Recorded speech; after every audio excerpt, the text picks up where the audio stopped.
Светлината од мрачното време на транзицијата го привлече вниманието и на читателската, но и на пошироката публика и јавност во Република Македонија. Тука во студиото на ТВ Република затоа повикуваме што поголем број на учесници за да може да ги задоволиме апетитите, но и оние интересни моменти кои што се во фокусот на вниманието на јавноста, односно оние моменти кои што се рефлектираат и во денешницата. Во ова телевизиско интервју за денеска го поканивме првиот председател на ВМРО ДПМН, Лјупчо Ѓорѓиевски. Добар ден, добре дојдовте во Република ТВ. Добар ден, благодарам за поканата. Така. Ве најавив како првиот председател на ВМРО ДПМН, бидејќи фејтонот се однесува на периодот од 91-та до 98-та година, нели, мрачното време на транзицијата. Во тој период има голем број на случувања за кои што би требало да офатиме што повеќе моменти, сеќавања и лични ваши доживувања и ставови и гледишта од сегашен аспект, но и од тој аспект од тогаш. Останува неколку моменти кои што кога ќе се спомне транзицијата, кај јавноста се споменуваат, нели, прво што име на глава е аферата ТАТ, потоа кршењето на ембаргото, фришоповите, подсетете ме. Имаше многу афери во тоа време. Има можеби многу афери на кои да речеме не е ни ставено акцент, кои да речеме дори можеби беа и пострашни за мене отколку оние што беа спомнати. Имено јас тука би ги додал да речеме сите оние буквално крадење од страна на политиката на Милошевиќ на македонската економија, и тоа на два начина. Прво преку, нели, тие негови тупади во монетарниот систем на бивша Југославија и уништувањето, нели, на македонските фирми преку, нели, буквалното, нели, ако може да се нарече баш највулгарно крадење на југословенскиот динар во тоа последно време. Второ, потоа исцицувањето на многу македонски фирми понатаму со конкретни договори кај што да речеме се земаше стока од Македонија, а таа стока никогаш не е платена. Така што навистина тоа време и според мене заслужува многу внимание затоа што луѓето се обидуваат. Јас транзицијата сепак би ја поврзал, нели, некако од последната година две на распадот на Југославија, потоа, нели, влезот на нашата, да речеме, македонска демократија, односно македонска транзиција, затоа што и приватизација, затоа што сметам дека се тие два процеси кои се така доста споени еден со еден.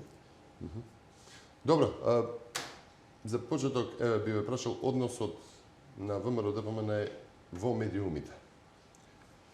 Се како доказ стојат по Нова Македонија, нели, тогаш беше единствен весник, сериозен весник, каде што имаше ставови и мислења се разменуваа. Ваше писмо во кое што барате оставка од тогашниот генерален Панде Големишевски, за кого велите дека е наследник на лазовизмот? Гледайте, со појавата на ВМРО ДПМН ќе морам да потсетам дека нели, тогашната последна, да речеме, комунистичка влада, нели, наследникот нивен СКМ ПДП во тоа време, се обиде да создава нели, да донесе демократија во Македонија, при што, да речеме, тоа не беше нешто некоја наша изворна желба, тоа беше нешто што, нели, доаѓаше бранато од Словенија, Хрватска и, нели, мораше понатаму да се прошири низ цела Југославија. Значи, најверојатно тогаш се избра демократизацијата како последна шанса Југославија да опстане. И во таа насока се дозволи формирањето на повеќе партијскиот систем во Македонија, при што јас морам да кажам дека ВМРО, јас тогаш се сеќавам, ДПМН беше можеби последната партија, ние тогаш зборувавме дека сме 17 или 18 партија регистрирана во Македонија. И можем да кажам дека до тогаш системот беше доста толерантен према тие 17 политички партии, затоа што сакаше можеби да глуми демократизација на просторот во Македонија. Јас се сеќавам на тоа време кога секој од тие 17 партии кога правеа пресконференции, им се објавуваа пресконференциите, им се дава одреден простор на медиумите. Кога дојде ВМРО ДПМН, мислам дека малку се уплашија, затоа што ние настапивме радикално и нели за рушење на Југославија, радикално за рушење на комунистичкиот систем. Сите други партии беа некако благи по тие прашања. Премногу благи и можеби затоа беа нешто што може да се толерира. И во таа насока веќе се заостри политиката, при што ние бевме изложени на навистина едно буквално бомбардирање од страна на тогашните медии. Тие беа, се знае, еден канал, нели, телевизиски, еден радиоканал и два дневни вестника и еден неделен пулс. Така, да, и пулс. Значи, сите тие удрија по нас со сета, нели, машинерија која е на располагање на медиумската, нели, медиумското влијание или медиумската контрола, при што морам да кажам дека, да речеме, не се случило, не се сеќам некоја пресконференција наша да не ја објават.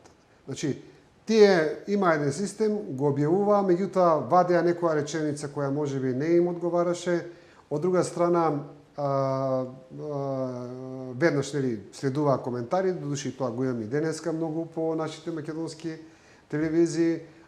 Така што сето тоа беше една пресија жестока. Значи, целиот тој напад, можеби ние на друга партија не се занимаваа само со ВМРО ДПМНЕ. И беше навистина тешко да се излезе, меѓутоа, како да кажам, јас тогаш имав една сосема друга енергија. Нашата сила беше што ние навистина ја преоравме Македонија во тоа време. Да не зборуваме за секој град, јас мислам дека и секое поголемо село го поминавме во тоа време, така што, како да кажем, шансата да има демократија, искористивме таа директна демократија многу повеќе да ја употребиме. Така. Низ ова интервју ќе ве прашувам за работи кои што се некако хронолошки низ годините, меѓутоа може да направиме поврзување меѓу нив, нели, за да го пофатиме, да ги споиме некои работи што можеби навидум тогаш во тоа време и не биле спојливи. Добро, за почеток од тебе, 92 година го завршивме оној дел што се однесува на нели осамостојувањето и сите тие, нели, референдумот, како помина референдумот. Па не би рекол дека 92 година е завршен. Мислам, таа 91. Не, многу подоцна. Знаете, таа опасност од Милошевиќ да нападне во Македонија, јас можем да ја кажам дека траеше дури до 98 практично до неговата промена, односно до НАТО бомбардирањето. Така што мислам дека се дава една погрешна оценка дека битката за самостојна Македонија, нели, е завршена тука тој период 91-92 година. Значи, тој меч на опасноста дека југословенската армија може во секој момент да ни влезе во Македонија, буквално, па и со самата криза кога настана на Косово 98-99 година, повторно беше обновлива. Значи, сметам дека тој страв, тоа самостојување на Македонија навистина треба малку подолгорочно да го гледаме. Така. Во тој контекст вие дури и имавте барање за НАТО сили во Македонија. Да, што беше одбивено.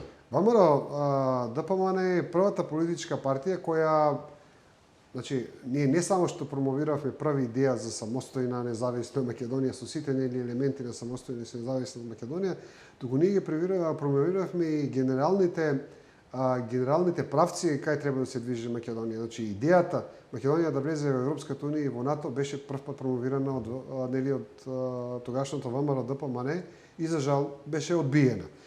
Ние некако се имавме некои резерви, не знам од каде произлегуваат тие резерви. Не мислам дека се работеше за некое проруско расположение, затоа што не мислам дека некојаш имало проруско расположение, речем како што го имало во другите источноевропски држави.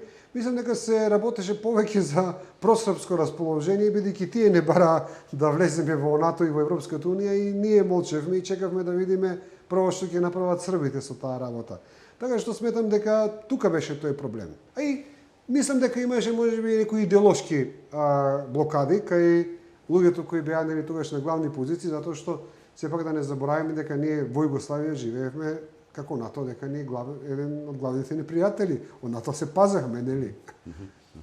Добро, започнува, нели, воведено 92 ембарго на нафтата кон Социјалистичка република Југославија и започнува онаа печалба со кршење на ембаргото и со, нели, сделки од кои што многумина многу добро профитира и тоа заврши дури некаде 95-та година кога беше дигнато ембаргото. Така.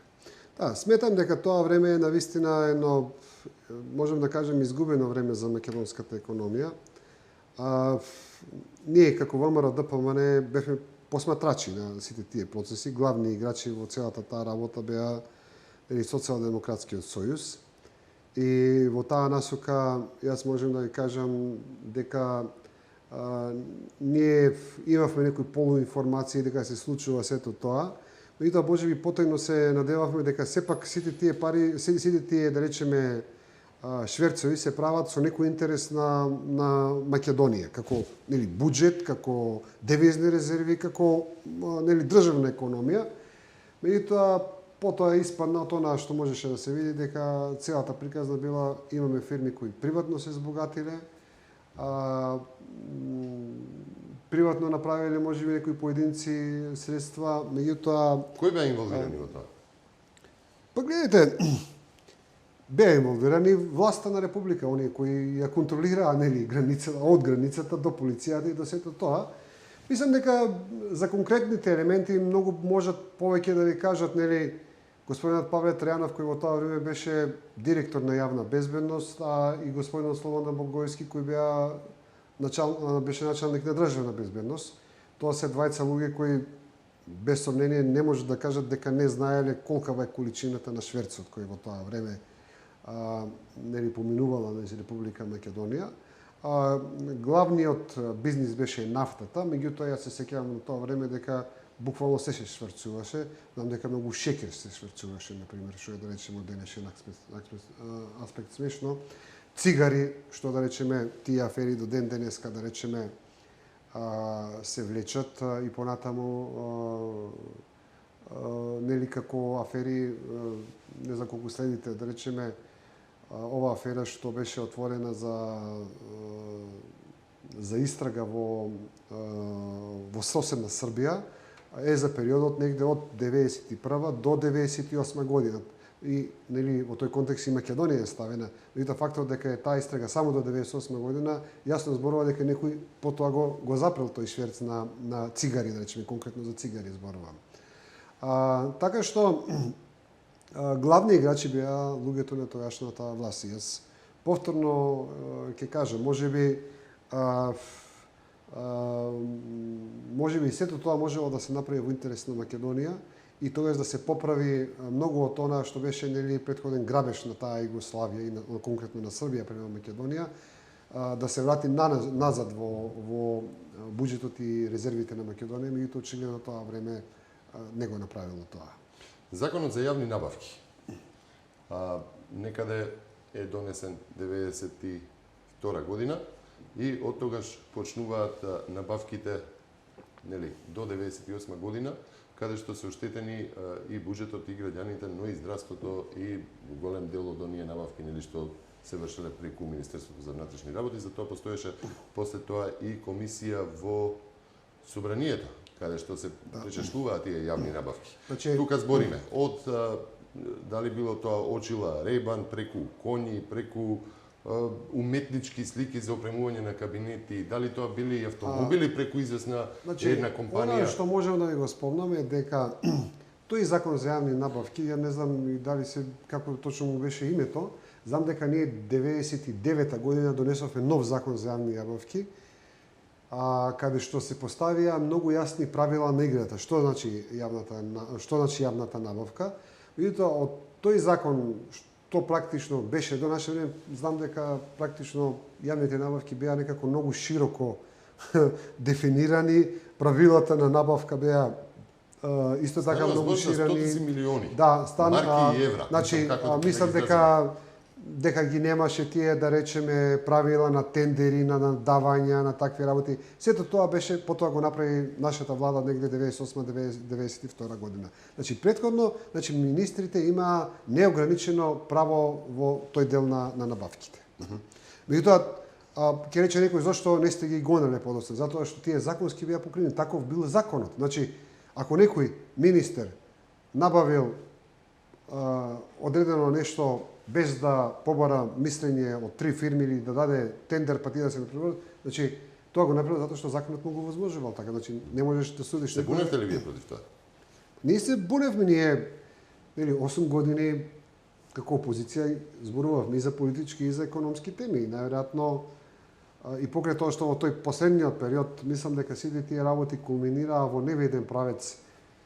Значи, зборувам за периодот 94-98 година, кога ВМРО ДПМН и Демократската партија тогаш го бойкотиравме парламентот. Значи, парламентот остана без опозиција и тоа беше нели златно време каде што можат нели сите тие процеси да завршат во нивна најубава нели слика за оние кои... Добро, имало ли некоја средба, некој момент кој што ви останат во сеќавање поврзан токму со тие јавни набавки, токму со тие такви однесувања, нели, на министри, на други, кај што им биле одврзани раце, кај што, не знам, сте поставиле ли некојаш лично прашање некому, добро, како можете тоа? Јас можам да ја кажам дека со ниеден представник на СДСМ не сум седнал во тие 8 години негде насама и да разговарам за било која тема, не за економски, туку и за национални. Како луѓето реагираа? Национални теми.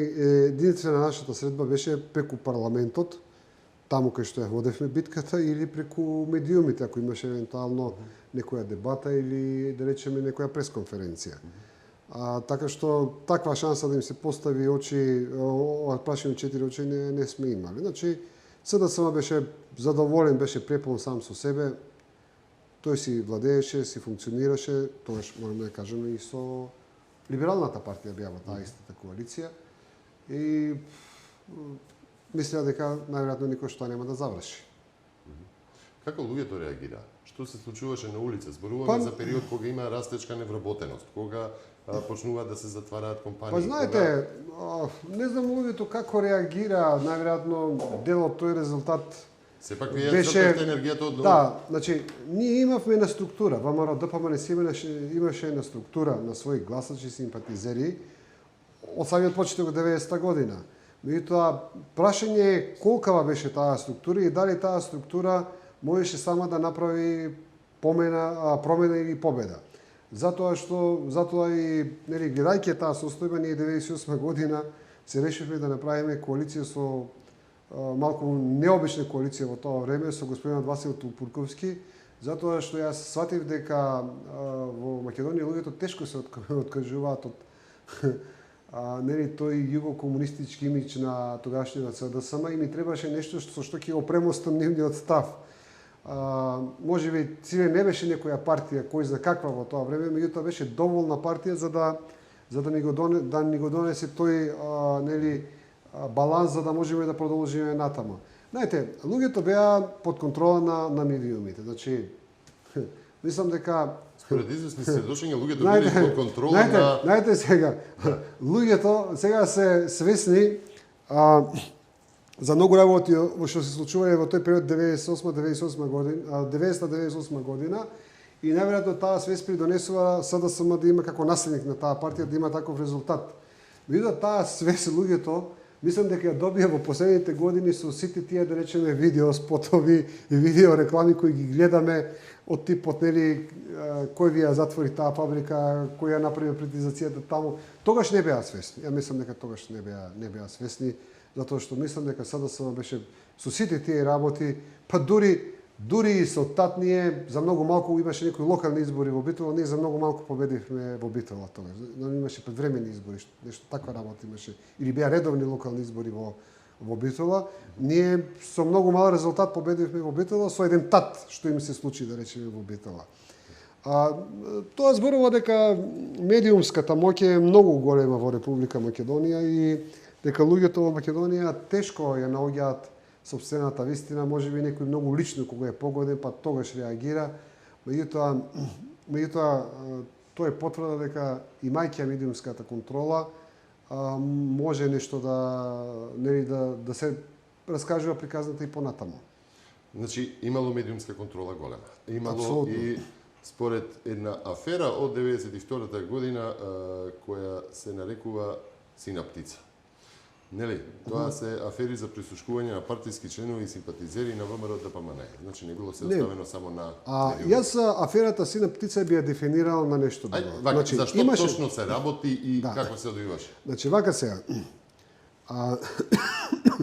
Прислушкувањето си имаше други афери, тие беа 2-3 други афери, кај што ние нели излегувавме со докази, документи, меѓутоа мислам дека тогаш тоа не беше некое големо кривично дело, не беше нешто. Може би нешто било, ама никој не поведи истраги за тие работи. Меѓутоа аферата Сина птица, мислиме дека посериозно дело, затоа што сметам дека не е направено доволно добра анализа на таа афера. Според мене, аферата Сина птица беше конструкција на одредени структури во службите. Дали можеме да кажеме дека не мислам дека можеби тие луѓе биле под некакво влијание на Косми, да сепак мислам дека се работи за тогаш веќе за македонските нели служби. Значи, што беше основата на аферата Сина птица? Да се направи паравојна структура во рамките на ВМРО ДПМН и подосна во одредена фаза да се искомпрометира ВМРО ДПМН како политичка партија. Нешто слично како што го направија на ПДП, ако се сеќавате, кога нели генералниот секретар и уште дел на серија на видни тогаш луѓе од ПДП во тоа време беа затворени затоа што правеле нели паравојни структури. Не знам дали колку се сеќава македонската јавност на таа структура. Или тогаш ПДП беше искомпрометиран. Не знам зашто СДСМ го направи тоа и зашто дозволи ПДП во тоа време да го искомпрометира на таков начин, кога ПДП им беа многу лојален сојузник на нив. Меѓутоа, кај нас беше многу јасна намерата, значи ние бевме главен дефиниран политички противник, значи аферата Сина птица е афера за правење на паравојна структура натре во ВМРО ДПМН и потоа нели да се промовира во одредена фаза дека еве тоа е нели тоа е терористичка организација. Тука главни играчи беа овој Величковски и овој други од Млекцето што имаше прекар. Тие беа нели така тие беа како главни играчи, меѓутоа не верувам дека СДСМ не знаел Киро Глигоров, барем Киро Глигоров не знаел за целата таа работа, она што сака да го случи. Така што ова афера е многу моќна затоа што навистина има и своја, како да кажам, политичка криминална димензија. Не е тоа да речеме обично прислушкување. Ова е да организираш внатре да разбиеш една политичка структура во нели во моментот кога имаше нели веќе демократизација. Тука има да речеме по повод нели ни се илустрацијски расправи кои ги слушав нели по медиумите, како еден член нели на илустрацијската комисија велеше дека од тоа што тој го видел од документите, значи ВМРО ДПМН била слушана и прислушкувана заради терористички операции и од тоа што го видел тој во тие документи, он нели видел за набавка на камиони, оружја, некои такви работи. И јас кога го слушам ова се зачудувам. Значи, ВМРО ДПМН во тоа време никош не се занимава со никакво оружје. Ние бевме политичка партија, не знам, значи СДСМ во тоа време правеше една слика преку медиумите, нели дека сме некакви терористи и најверојатно сакаа во одредена фаза тоа да го подкрепат со некакви докази. Меѓутоа, очигледно го правеа тоа на некој неспособен начин и некако аферите им пропаѓаа една по една затоа што ќе потицна видео снимката од аферата Сина птица нас ни ја достави подоста еден учесник во таа група и видео снимката од Сина птица ние ја објавивме на пресконференција и баравме одговорност кој го прави тоа во Македонија. Значи тоа беа тие обиди да се разнебити ВМРО ДПМН во тоа време. Добро, чисто за подсетување, колку чинеа научарите Рейбан, дали знаете? Колку чинеа коњите липицанери, нели кои не се сеќавам на целите, знам дека беа тоа големи афери, големи трошења на непотребно на тогаш многу малиот буџет на Македонија. Така. И вашата реакција која беше? До каде стигна вашата реакција? Тоа прашам колку успеа да наметне? Главен кој правеше реакција бевме ние. Ние бевме тие единствените кои зборува. Сега и можеби некои посетни партии. И да нашиот гласен до нигде не стигаа, до нигде никој не покренуваше никаква истрага, никој не покренуваше никаква завршница не тие настани. 93 година го спомнавте шверцот со нафта, шверцот со цигари, шверцот со шекер, кафе, со се, да. Така, дури има и опомени од меѓународната заедница за кршење на санкциите кон Југославија, па е сменет и еден од блиските луѓе на СДСМ во раководството. Нели, царинската стока тогаш се декларирала како сунгери. Па има многу различни работи. За колкави суми тука станува збор? Сегогаш кога се збори за така, нели, и ден денеска ќе фатат некој дека шверцува цигари, да речеме, нели? Не можам да кажам за колкави суми, затоа што мислам дека многу тие документи се уништени. Јас ќе потсетам, тогаш имаше некои пожари, дали во царина, па пожари во аеродром. Значи имаше и такви настани, значи во целата таа работа и се уништувани Толку затоа и се поигувам на вашето сеќавање, од документациите. Меѓутоа, јас ќе ве потсетам дека нешто што ние го најдовме, и тоа го најдовме дори негде после 2,5 години, 3 години власт во царина, случајно некој службеник најде таму некој документ за извоз на нафта од Македонија и тој список го објавивме тогаш во некои весници и тогаш имаше некои неверојатни суми за извоз на нафта од Македонија, дори што беше многу интересно, имаше извоз некаде околу 200 милиони долари извоз на нафта од Македонија во Норвешка. Норвешка која е еден од најголемите производители на нафта.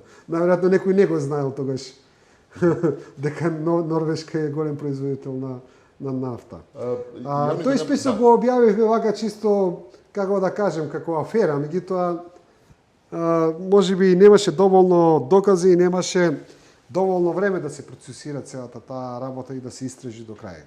Така. Случајно или не, братот на министерот за внатрешни работи, за кој што веќе ги спомнавме и набавката на многу од оние, нели, Рейбан и уметнички дела кои требаше ги красат канцелариите, е еден од оние кои што ги отвара фришоповите во Македонија. Колку пак тоа може да... Да, аферата со фришоповите исто беше голема работа во Македонија. Сметам дека не можам повторно да зборувам, нели, за која сума станува збор, меѓутоа многу од големите бизнисмени на Македонија кои до ден денеска, нели, владеат со Македонија, бизнисот го почнаа со тие фришопови во Република Македонија. Така што повторно ќе кажам, очигледно дека ќарот за Македонија како држава бил многу мал, ќарот за поединци бил многу голем. Ние зборувавме против тие фришопови долго. Мислам дека после под притисок на меѓународната заедница и се затворија тие негде. Може да се поврзе оној шверц со нафта, со цигари, со шекер, со кафе и појавата на фришоповите? Па, може да се поврази, меѓутоа, пазите, тој шверц е повеќе насочен према Македонија. Не е тој, да речеме, толку шверц што може да се каже према Србија, затоа што надвор од тој шверц према Србија имаше еден шверц и натре во Македонија, каде што, да речеме, каде што дел од тие артикли се шверцуваа и натре во Македонија. Значи, не се плаќаат царините и... Токму за тоа прашувам. ДДВ-то, не сега го викаме ДДВ, тогаш не знам како беше, некој данок, нели, на промет кој требаше да се остварува. Значи, имаше една страшна евазија на сето тоа. Так. Во 93-та година има неразјаснето самоубиство со бесење на новинар. Се сеќавате ли на тој случај? Се сеќавам затоа што тој ми беше многу добар пријател, познаник поточно. Не можам да кажам точно така, тој беше многу критичар, За кого се работи? Зашто точно се работи? Не, тој беше перманентен критичар на актуелната власт. Меѓутоа, навистина не можам да кажам на крајот дали се работи за некакво монтирано убиство или се работи сепак за самоубиство. Бидејќи се вели се уште стои дека тоа неразјаснето самоубиство или убиство. Па, кои моменти беа тоа? Зашто? Имаше ли повод за Јас мислам дека ние се обидовме нешто да расчепкаме, меѓутоа можеби доказите биле доволно скриени, ако има убиство. При тоа, повторно, полициски службеник на пат за Прилеп загинува со целото семејство. Да, 24 имаше такви година. работи, имаше се убиства, неколку на луѓе од МВР. Службеничка на ДБК, службеничка, која што да, единото со мината или Така. Илиевски, така мислам беше. Исто така се самоуби. Меѓу другото, тука Гледайте, се ова и... беа навистина доста матни случаеви, меѓутоа можам да ви кажам дека тешко е да се дава некаква оценка, поготово што нема никакви докази дека Околностите станува во, може ли да ги доловиме околностите во кои што се случуваат? околностите беа тие. Зошто се вели дека се не Тешки- неразјаснети? Гледайте, тие да речеме што ги спомнуваме неразјаснети убиства на луѓе од МВР може да се поврзани само со економски теми, не може да бидат поврзани со овој дел, не може да биде поврзан со политички. Не знам дали чули или виделе нешто што не требало. Нели? Подготвувајќи се за овој фелтон, читајќи ги сите весници, пристувајќи ги сите весници, сите медиуми, но и сите искази до сега што се некаде објавени за овој период, дури се стои дека во такви слични неразјаснети околности е и смртта на двајца блиски, односно луѓе што се биле задолжени за бидат во свитата на председател Глигоров, па и на министерот Јордан Мијалков. Дали тоа е шоферот или телохранителот? Па, гледайте, кај Киро Исто така се Глигоров, водат како неразјаснети случаи, затоа прашувам. како кај Киро Глигоров, мислам дека има дури повеќе неразјасната луѓе, начинот на кој имаат починато. Мислам дека негде 3-4 луѓе може да се каже дека имаат починато во малку нели чудни околности. Тука станува збор за потесен и поширок круг околу Киро Глигоров, односно после настаните со атентатот. Може ли на тој период малку да го сетиме? Па гледайте, тоа остана една голема мистерија за Македонија. Вие се сеќавате дека во тоа време првиот обид на СДСМ беше да ја префрли вината на ДПМН, меѓутоа тоа многу малку траеше и подоцна почнаа да ги бараат виновниците на други места, при што повторно или пак имаше лажна трага, ги бараа во Бугарија, што беше малку парадоксално целата таа за геополитичката ситуација, затоа што Бугарија во тоа време беше силен поддржувач на самостојна и независна Македонија. Меѓутоа интересно е кога имаше пред година-две некој симпозиум на нели по повод некоја годишнина на атентатот, таму имаше едно 20 учесници, барем 15 од нив прстот поблаго или поострого уперија кон Северот, повторно кон политиката на Милошевиќ. Меѓутоа, дури и да бил нели главен наречател системот на Милошевиќ, да речеме условно, сметам дека тоа не е можело да се заврши без сериозно учество на луѓе внатре од Македонија. Значи, сметам дека се уште тука во Македонија има нели простор да ја довршиме истрагата независно дали тие луѓе се живи или мртви, за да ја дознаеме конечната вистина околу тој атентат, затоа што сметаме дека како и да свртиме работата, тоа беше сериозен геостратешки удар врз Македонија. При тоа министерот го преживува тоа. Министерот за внатрешни работи кој Да. што нели Тогаш тоа е повеќе внатрешна работа на СДСМ. Нели тој даде оставка, па после ја повлече оставката. Меѓутоа ќе беше добро ако имаше некаква завршница, немаше завршница никаква. Така што мислам дека целата таа приказна беше недобро завршена од СДСМ. Во секој случај сметам дека се случи нели тој атентат и покрај тоа што Киро Глигоров остана жив, се случи една длабока промена во македонскиот внатрешен политички живот, со тоа што Киро Глигоров кој претходно беше главниот, нели, одеднаш веќе не беше тоа и мислам таа позиција на главен ја презема господинот Бранко Црвенковски и додека Киро Глигоров беше повеќе како една фигура во сенка. така. Ако ги земеме сите тие случувања за кои што зборевме до сега во однос на оно мрачно време на транзицијата, а било тоа приватизацијата која што почнува веќе тој период, швецовите и кршењето на ембаргото за кој што реагира и меѓународната заедница, но и има сведоштво од полициски инспектор кој што потоа исто така мистериозна смрт го се случува и врз него. Се случува и хард-рок. Може ли да направиме некаква слика за тоа време? Сликата е генерална слика, што можем да ви кажем? Генералната слика е дека Социјалдемократскиот сојуз не искористи шансата што ја доби во тоа време. Не искористи шансата да прави самостојна македонска држава со сите елементи на таа држава. Не искористи шансата да направи една вистинска и реална економија. Не искористи шансата да направи една вистинска демократија во Македонија и конечно можеби не искористи шансата да ги реши на правилни начини мултиетничките проблеми. Што сите тие работи на некој начин ни оставија наследства кои подоцна ги решававме со тек на годините. Во таа насока можем да кажем дека треба да се прави пример можеби со словенечките комунисти од тоа време, затоа што можеби беа најдобар пример на другата страна. И таму имаше продолжување на власт од бившите комунисти, меѓутоа тие на сосема друг начин ја средија Словенија. Така што тоа е можеби најдобрата паралела за да видиме што е испуштено и што е изгубено во тој како да кажам период во кој Македонија и покрај тоа што она што и беше земено од бивша Југославија имаше шанса да ги поправи многу работи. Значи ембаргото може да биде свртено кон корист на македонската економија.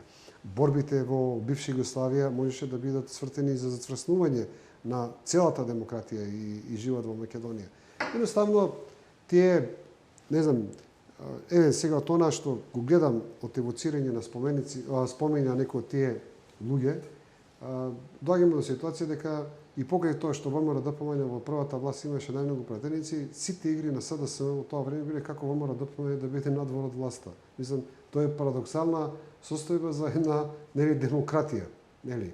И од тука произлегува фактот што Киро Григоров не ни даде мандат да направиме прва влада. Од тука произлегува целиот тој факт на елиминирање полека од политичкиот живот, нивен обид да се елиминира ВМРО ДПМН и покрај тоа што ние бевме многу жилави, очигледно обстанавме и донесовме победа 98 година. Акциониот план за како да се приватизира општествениот капитал. Колку приватизацијата е поврзана со ова мрачно време, дали е носител на ова мрачно време на јас ќе ви кажам, или е само нус појава на тоа? Сите овие претходни активности кои што ги спомнав. Ставот на ВМРО ДПМН и покрај тоа што нашата како да кажам политичка матрица во тоа време беше пред се политичка идеолошка, имаше многу јасна позиција и за економскиот план на приватизацијата. Ние имавме многу јасна политика како треба да биде приватизацијата. Нашата позиција беше вака. Прво, целиот капитал кој во тоа време се водеше како општествен капитал, да се прогласи за државен, затоа што малку луѓето може во денешен аспект не сваќаат што е тоа општествен, меѓутоа тоа беше дефиниција на југословенското самоуправување, кое пак си имаше и своји други правни последици. Значи, целиот општествен капитал да се национализира, да се прогласи за државен. Од тој државен капитал да се направи прво денационализацијата, а другото да се продава ни со ваучери, ни со натрешна поделба на акциите, туку да се продава на поединци, фирми од Македонија или надвор Македонија кои имаат пари да дадат за тоа. Тој концепт не помина оној што го видовме и сега од денешен аспект, кога зборуваме за приватизацијата. Јас што можам да ви кажам? Можам да ви кажам дека очигледно Македонија не е единствениот пример кај што можеме да зборуваме за неправедна приватизација.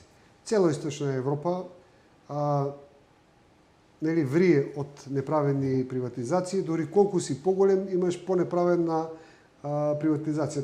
Да речеме, можеби спротивната страна на Македонија, да речеме една Русија, каде што гледаме огромни капитали со милиарди долари вредности нафта, рудници денеска ги поседуваат нели олигарси од типот на Абрамович или нели да не ги броиме сите други. Значи, она што сакам да го поентирам е зошто тие луѓе кои ги земаат тие приватизации и ги направија приватизациите, а во најголем дел беа бивши нели припадници на на комунистичката партија нели тогаш, денеска после 23-4 години тие фирми ги немат, односно колку проценти од нив ги имаат уште тие фирми и колку тие фирми напреднале во својата,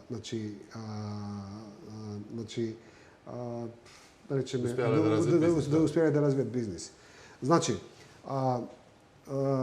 сметам дека ние треба да го измениме веќе нели нашиот поглед на гледањата.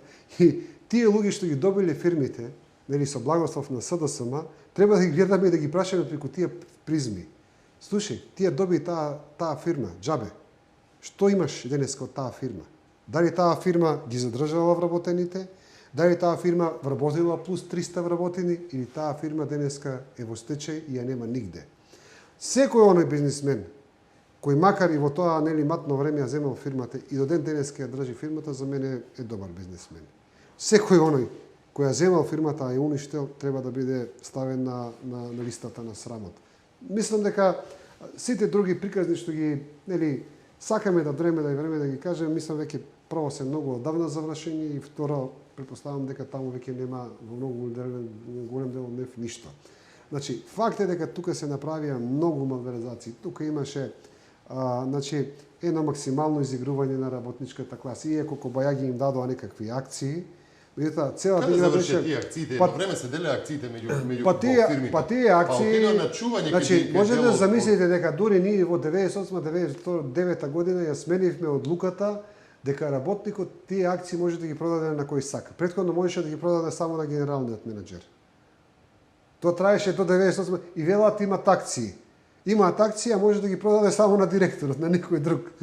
Дури 99 година, 99 година го сменивме законот да можат работниците да си ги продаваат акциите нормално на берза на кој сака. Така, има дури и сведоштво дека биле давани на чување кај директорот. Тоа беше масовен прво, нели, масовно беше правилото колективно сите му се потпишуваа дека он управува во име на нивните акции. Второ, имаше масовно, значи, да речеме, ако акцијата вреди 100 евра, тој ја купуваше за 5 евра. Значи, масовен притисок за продажба на акциите затоа што не вределе. Да не зборуваме од тие транзицијски игри, што исто така директорот ја дава делови од фирмата, ги дава како хипотека на банката, а банката му дава личен кредит на директорот за да може да си купи акции. Тоа е 70% од приватизациите се на тој начин направени. Така, дали намерно се обезвреднувале компаниите за да може да бидат купени? Да, тоа е дел од таа приказна, да. Затоа што пазете, знаете, тука ли остануваат на улица? Значи, обезвредувањето е дел од приказната за приватизација, затоа што ако е со голема моќност, кога директорот ќе ја купи фирмата. Меѓутоа, во влегувањето на тоа обезвредување имаше два процеса. Прво, се крадеа фирмите со лажни договори, за да може дел од менеџерската екипа да има повеќе кеш за да купува во втора фаза акција. Меѓутоа, на тој начин тие ослабнуваа економската моќ на фирмата и потоа таа влегуваше во вителот на пропаѓањето. Тука дополнително, не знам кои години дојдоа ни банкарски камати кои беа по 100%, 200% на годишно ниво.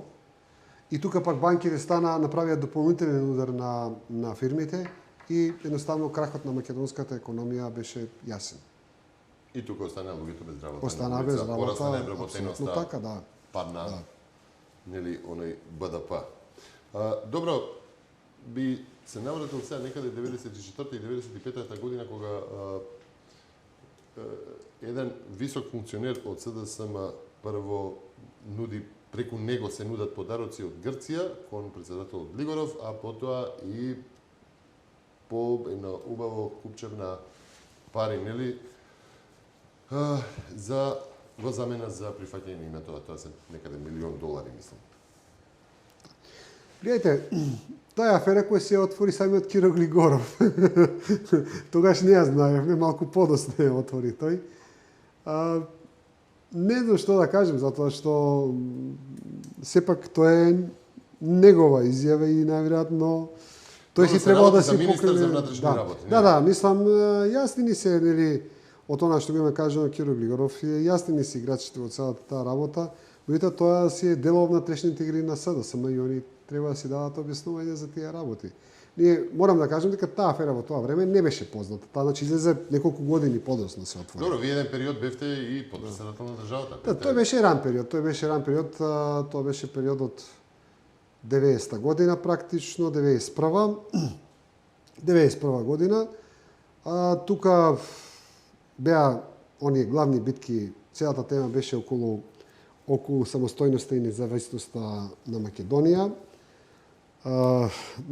Притисок да се направи што поскоро независна и самостојна Македонија, а од финансиски аспекти, од она што вие го кажувате сега, значи што ја наметнувате како главна тема економската транзиција, јас можам да ја кажам дека повторно доаѓаме до онаа главно прашање, а тоа е нели капиталот на Македонија визави бивша Југославија. Значи тука има две прашања кои денеска се нели отвараат. Тоа е прашањето дали Македонија требаше да остане само со 20 милиони германски марки во моментот кога се раздржи од Југославија. Јас во тоа време како потпредседател на комисија на Советот за безбедност сум го отворил прашањето дека треба да направиме упат во монетарниот систем, затоа што тоа претходно го направија и Србија, и Хрватска, и Словенија. Сега гледам дека претходно малку Григорije Гоговски тоа го предлагал. Неодамна Камбовски исто така даде изјава дека тој преку Анте Марковиќ исто донел порака на македонските власти да направат упат во монетарниот систем. И мислам дека тоа е прашање со кое треба да се позанимава македонската нели блиска историја. Зошто Македонија не го направи тој упат во економскиот систем, во финансискиот систем на Југославија и дозволивме она што беше наше да го украдат, а не да си го земеме, затоа што ние навистина наместо со 20 милиони дори не само што не направивме упат, дори после кога ги сменивме парите, ги спакувавме и им ги вративме назад во Белград динарите. Значи сметам дека можеше најмалку со 200-300 милиони германски марки или долари да ја почнеме самостојноста на независна Македонија, тогаш ќе беше целата таа приказна малку на друг начин. Меѓутоа, сето тоа зборува за онаа кршење која јас многу критички и многу често го обсервирам, дека Македонија долго немаше јасна позиција, сака ли да биде самостојна или сака да бидеме дел од Југославија, па макар и скратена. Така. А сето тоа нели ги отворило и оние нели патишта каде што може да се профитира и во таа смена и на економскиот и на политичкиот систем што отвара многу можности. Дури луѓето нема никаков појма, смисол што тоа значи акција, што тоа значи берза, што тоа значи приватизација. Не, тоа беше непознаница за сите нас. Така, да се навратиме на онаа анкетна комисија 91-98 за јавните набавки. Да се подсетиме, да речеме, на купувањето на автомобили преку една компанија, збориме за 300-400 автомобили, зборуваме за резервни делови и шофершавни што се изразени во стотици илјади германски марки и евра во денешно време. Такви афери има многу. Јас навистина некој од нив сум ги заборавил, дека тогаш сигурно сме биле многу гласни кога да зборуваме за тие афери. Знам дека се трошеа пари на непотребни работи. Знам дека едноставно се водеше една неекономска грижа према буџетот. Исто ќе ви кажам дека и тие фирми, кога зборуваме за приватизираните фирми, имаше страшна евазија на неплаќање на даноци. Значи фирмите што беа приватизирани, потоа влегува во фаза, значи сите тоа зборува дека тоа се луѓе кои биле многу блиски до тогашните луѓе. Имаше страшно неплаќање на даноци. Значи веќе ја приватизирал фирмата. Ајде што ја приватизирал, значи на секој можен начин не се плаќа, се избегнуваа даноците. Можело ли да се приватизира компанија, да се земе компанија доколку не сте биле близок со... Па очигледно многу тешко. Сега, претпоставам дека има и случаи, има и случаи. Па добро сте биле вие, нели, сепак лидер имало на опозицијата каде што имало би требало да ги знаете да, тие работи малку имало- повеќе. Дали имало луѓе од опозицијата што Не, успеале од опозицијата немало. да приватизираат Не, компанија? значи, од опозицијата немало, меѓутоа можеби имало луѓе кои не биле, да речеме, доволно СДСМ. Мислам дека имало такви случаи, затоа што сепак во таа Македонија имаше многу општествени фирми, можеби нивниот број е 1000-2000 фирми. Така што најверојатно во целата таа ситуација Имало 2000 фирми во Македонија кои што вределе милионски не, капитал. не, зборуваме сега од дуќан па до нели фени, нели така. Меѓутоа и тој некој требало да го земе. Значи затоа зборувам дека најверојатно во целата таа приватизација има и некој што случајно се погодил на право место у право време, нели? Второ, тука беше времето кога нели се дозволи формирање на приватни фирми, на сопствени фирми, така што претпоставам дека првите николци на бизнисмените, нели, индивидуални кои не наследил никаква фирма, исто тука можеме да ги најдеме во тој зародиш. Така што, нели, се раздвижи економскиот простор. Така што сигурно еден мал процент, нели, случајно влегле во целата таа игра. Меѓутоа, дефинитивно законот беше повластица за тој естаблишмент кој беше врзан со СДСМ. И повторно, луѓе кои што се поврзани со естаблишментот на СДСМ се поврзуваат со нивни активности во периодот пред да почне да паѓаат пирамидалните штедилници, Алфа С, Лавци, ТАТ како најголем пример, нели, кои, нели, вложувале па ваделе пари на време, успеале да ги извадат парите. Гледате, Што беше ТАТ? па гледайте сега, јас мислам дека тие падот на пирамидалните штедилници во Република, односно појавата на тие пирамидалните штедилници треба да се дефинира како можеби времето на дивиот капитализам во Македонија и покрај тоа што меѓутоа и покрај тоа што нели повторно одговорноста на СДСМ во тоа време, меѓутоа и на Народна банка не може да се потцени. Сепак тие се тие кои ги правеле правилата на игрите, тие се тие кои требале да ги контролираат и тие се тие кои нели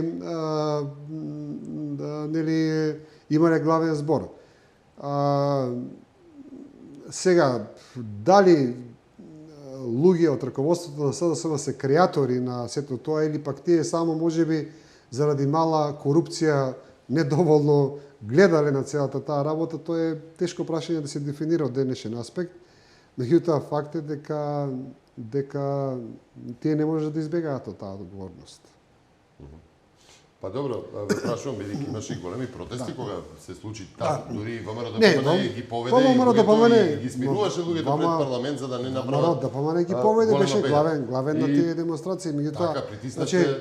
Значи, јас ви кажувам од денешен аспект како гледам на. Би требало да имате малку повеќе информации, не само околу тоа, да се повикувам на ваше сеќавање, сега се обидувам да го разбудам вашето сеќавање за тој период. Кои луѓе биле инволвирани, кои луѓе би можеле да, нели, чисто едно сеќавање да послушаме, бидејќи ТАТ не се само пари.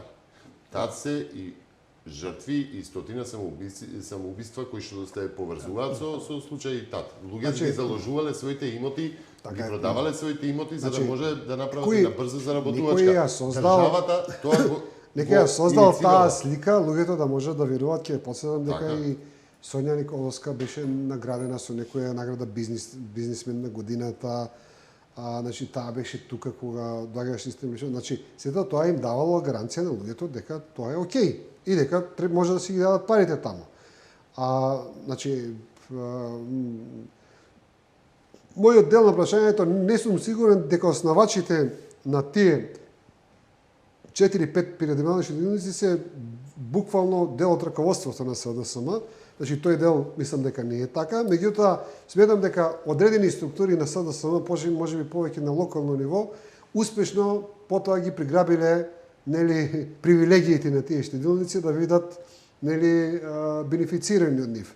Така што фактот што тие листи никогаш не излегоа, нели, кои се тие кои практично највеќе се нели Се земале од спомнуваат и луѓе кои биле со министерски функции. тие се спомнуваат, но и да верувам дека никош не излегува. Не излегува во тоа, да. Не За се кого појавува. станува збор? Па сега не можам да ви сугерирам затоа што не излегува, значи Така, треба така. официјално да се даде за да можеме да го дадеме како информација. Меѓу она што излезе, а никогаш немаше крај, беше и случајот Петрит Аме. Ајде на поголема, поширока слика. Кој е Петрит Аме? Како се случи? Што се дошеше? Како се дошеше? Што имаше се цел тој случај? И на крај зошто се заташка? Петри Таме, гледайте, тој Петри Таме сум заборавил дека постојал, меѓутоа ме подсетивте. Наистина тој беше една фигура која беше доста вака спомнувана во еден тој транзицијски период и беше спомнувана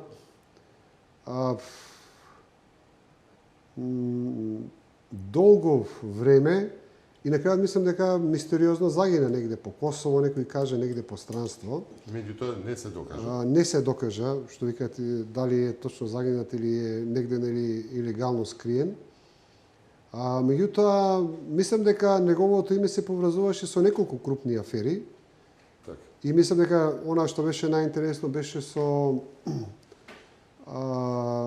името со оваа аферата со крадењето на дрогата од 28 кг од штабот од депото на Мавара во април 97 година. Да. Така што да речеме, јас никогаш лично не сум имал комуникација со тој човек. Меѓутоа, да речеме, знам дека, да речеме, министерот Павле Тарјанов имаше некоја комуникација со него во тоа време и мислам дека тој нешто ми изборуваше дека ќе го донесе како сведок за целата оваа работа, меѓутоа тоа не се заврши. Поубаво ја спомнавте исчезнувањето на 28 кг од депото на Мавара. Како е тоа можно? И јас не знам како е можно, и она што е најинтересно... Како може да се влезе без да се има, нели, ако е чист криминал, некој да успее да влезе во депото на Мавара и да однесе 28 кг кокаин? Значи вака, јас ќе ве потсетам дека кога дојдовме на власт ние поведовме истрага и имаше обвинети луѓе и имаше судски процеси. Значи, за нас како влада беше јасно кои се учесниците во таа игра. И тоа станува збор само за учесниците, ама претпоставам дека некој им дали политичка согласност, нели, командна одговорност им дал. Гледате сега, не би сакал да ги спомнувам затоа што имаше судски процеси, што е најинтересно, судот не ги ослободи дека се невини. Да, судот ги ослободи дека се невини. Меѓутоа, доаѓаме до една ситуација кај што нели можете да кажете на вас е јасно дека човекот го направил делото. Меѓутоа еве да кажеме бидејќи тие биде таму во Мавара, тие се потрудиле да нема никакви докази за целата работа. Меѓутоа јасно е дека има една многу тешка политичка одговорност на десетина луѓе кои биле во рамките на тоа Мавара во тоа време и кои очигледно знаеле дека исчезнала таа дрога и кој може да ја земе таа дрога. Така. Ве прашувам сега, ајде вака, ве прашувам не заради друго, него вие многу често, дури и во директни средби на дебати, го обвинувавте лидерот на СДСМ за злоупотреба на наркотични средства, токму онакви како што исчезнаа во депото. Добро, тоа е друг дел, тоа е на политички дел, меѓутоа ова е многу конкретен настан, нели, конкретен настан е овој многу тежок настан и мене ми жал што македонското судство не знам од кои причини на крајот пресуди дека нема ништо во целата таа работа. Како можеше да се случи, да речеме, од целиот случај ТАТ да настрада Сонја Николовска само? Па ми се чини и тоа Мененовски. Па добро, гледате, сега како и да го свртите, тука не можете да избегнете одговорноста на Народна банка. Сега кои структури од Народна банка не можем да ги посочам. Меѓутоа факт е дека според Уставот на Република Македонија одговорен за тој дел од системот е Народна банка. А другиот дел веќе се работи нели за конкретни ситуации кои нели може да се испитаат, дел се затворија, дел не се затворија, меѓутоа на крајот ние направивме обиди да го затвориме, да ги обештетиме луѓето, меѓутоа мислам дека делумно на крајот тоа се заврши.